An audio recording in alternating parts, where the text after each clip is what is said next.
Sveiki. Pasidalinkite savo patirtimi, kaip sekasi priimti draugo, vyro buvusią šeimą. Ar vyras bendrauja su buvusia, kiek jos jūsų gyvenime ir ar netrukdo tai jūsų santykiams.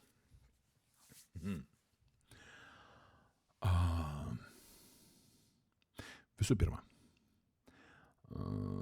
draugas yra draugas, o vyras tai jau po vestuvių, sutuoktinis. Skirtingi dalykai.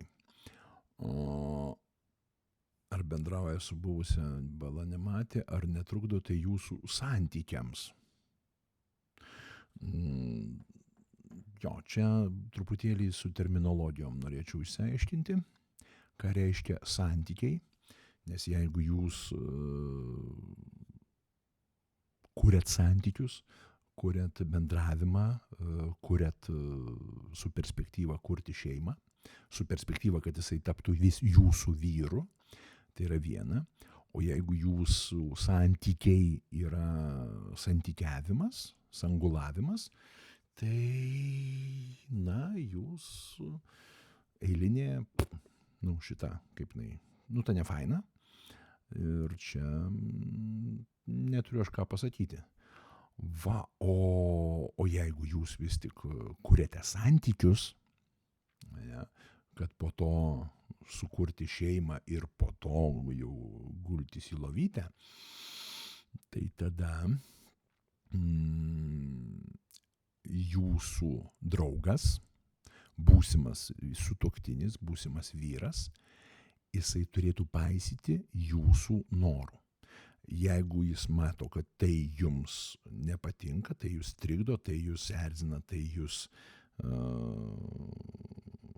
nervuoja, jis turėtų eliminuoti jūs dirginančius elementus iš savo gyvenimo. Viskas labai paprasta. Tai, taip, vyrai ir moterys nedraugauja. Draugystės įmanomos tik tarp vyro ir žmonos. Jeigu yra kažkokie santykiavimai, tai ir čia mes tik draugai, tai čia yra arba atsarginis variantas, kur bėgsiu pasidulkint, kai tu neduosi, arba jau dulkinuosi su tuo variantu, tu esi atsarginis variantas, arba nieko kito varianto nėra. Va. Taip kad,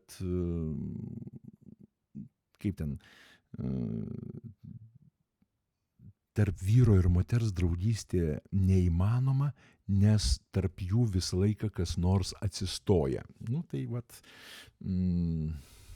žodžiu,